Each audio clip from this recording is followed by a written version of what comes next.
Hello મિત્રો, જય રામાપીર. આજે તો ફરીજ સાફ કરીએ છીએ.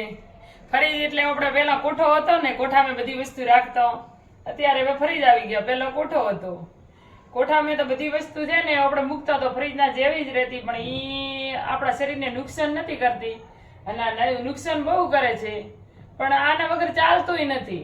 આપણને ખબર છે કે આ વસ્તુ આપણને નુકસાન કરે છે, પણ એના વગર ચાલતું નથી. શું કરીએ? એટલે આ તો આપણે કોઠો સાફ કરીએ છીએ. ફરીજ સાફ કહો કે પેલા આપણે કોઠો હતો ઈ કહો, જે કહો એ ચાલે. સામાન તો અંદરથી એટલો નીકળશે ને કે એક સામાન્ય રૂમ ચાલુ કરીએ ને તો રૂમ હાલે એટલો સામાન ફરીજમાંથી નીકળે. જ્યારે શરૂઆતમાં હું સુરત આવી છું ત્યારે રૂમ ચાલુ કરી છે ને તો આટલો સામાન તો મારી પાસે મળે છે. મારી ખુદની હું વાત કરું છું કે જ્યારે સુરતમાં આવી અને મેં રૂમ ચાલુ કરી તો આટલા ડબ્બા તો મારી પાસે હતાય નહીં, 5-8 ડબ્બા હતા.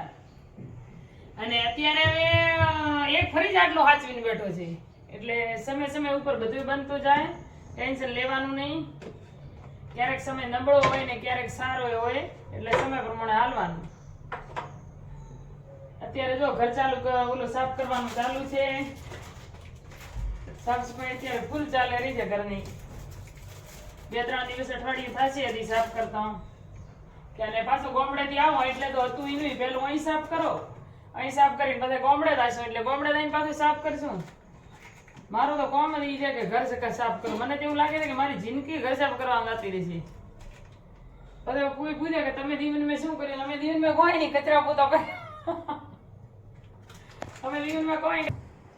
ફરીજ સાફ કરતી વખતે છે ને ધ્યાન રાખવાનું, લાઇટ બંધ કરીને કરવાનું.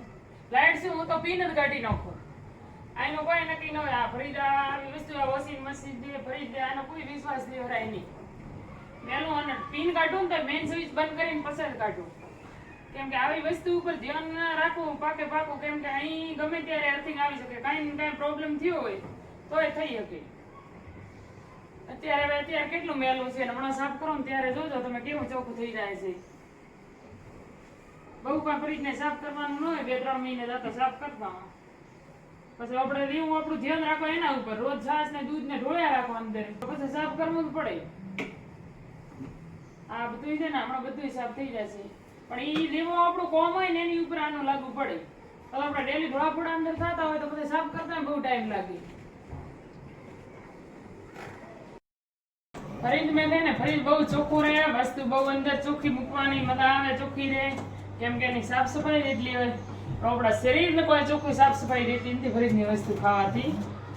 અને મેન વસ્તુ એ છે કે આપણે ગામડામાં છે ઉનાળો આવે ને ત્યારે છોકરાઓને બહુ ફ્રીજમાં પાણી મૂકીને પાવાનું. પછી કયા પ્રસંગમાં ગયો ને તો છોકરા એટલો બરફ ખાતો હોય ને, પણ આપણે એ વસ્તુનું ધ્યાન રાખવાનું છે કે આપણા છોકરાને ફ્રીજનું પાણી નથી પાવું. હું ફ્રીજનું પાણી નથી પીતો મારા ઘરમાં કોઈ. આ બે શાના માટે આ 2 બાટલા મૂકું છું, આ જો એક આ છે ને એક આ છે. એ શાના માટે મૂકું કે ક્યારેક કોઈક આવી ગયું હોય ને શરબત બનાવવું હોય ને તો ઠંડુ પાણી કામ આવે. બીજું મેં ઘરમાં કોઈ ફ્રીજનું પાણી આજ નહીં, આજથી 15 વર્ષથી મારી ઘરે ફરજ છે. 15-17 વર્ષથી છે, હજી મારી ઘરે કોઈ ફ્રીજનું પાણી પીતું જ નથી. આ જો આ માટલીનું પાણી પીએ.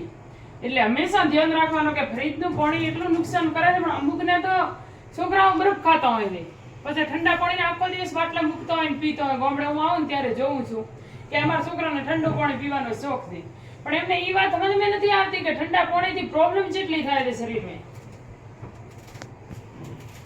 તો છે ને યુટ્યુબ મેં તો નવા વિડીયો ચાલુ કર્યા છે કે નહીં, એટલે થોડો આમ તો આવતો હોય છે બરાબર વિડીયો, કદાચ ક્યારેક નહીં આવતો હોય. કેમ કે મારા માટે તો આ નવું બધું છે, પણ કોશિશ પૂરી કરું છું કે હું સારા વિડીયો મૂકી શકું. કેમ કે આ એક વિડીયો તમને એવું લાગતું હશે કે 3 મિનિટનો 4 મિનિટનો વિડીયો છે, પણ એ બનાવવામાં છે ને ટાઈમ બહુ બધો લાગે છે એડિટિંગ કરવામાં. ને એ જે બનાવતું હશે એને ખબર હોતી છે કે આમે ટાઈમ કેટલો લાગે છે. દેખાય તો ખાલી એમ કે 3, 4, 5 મિનિટનો વિડીયો છે. આમે 5 મિનિટનો વિડીયો બનાવીને મૂકવામાં બહુ ટાઈમ લાગે. અમુક લોકો કહેતા હોય હવે તમે ઇન્સ્ટાગ્રામમાં રીલ્સ બનાવીને મૂકો એમાં કેટલો ટાઈમ લાગે, એ તો તમારે 5 મિનિટનું કામ છે.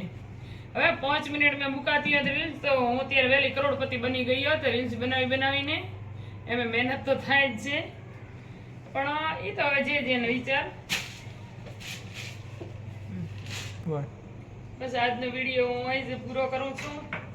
અને તમે બધા સપોર્ટ આપો છો એના બદલ તમારો ખૂબ ખૂબ આભાર. અને આગળ આવી જ રીતે સપોર્ટ આપતા રહેજો, કેમ કે ગામડે આવું પછી બહુ સારા વિડીયો આવશે. અહીં થોડોક બહાર જવાનું ઓછું થાય તો એટલે વિડીયો નથી બનતા. ગામડે આવું ને ત્યારે તમે મારા વિડીયો જોજો, કેમ કે ત્યારે મારો આખો પૂરો પરિવાર વિડીયોમાં આવશે. એક મારા પરિવારને એક વ્યક્તિ વિડીયોમાં આવશે, જોઈ લેજો તમે. કેમ કે મારા પરિવારને વિડીયો બનાવવાથી કોઈ પ્રોબ્લેમ નથી, એટલે બધા આવવાનો જ છે. અને બધાને જય રમાપીર, જય બાબારી.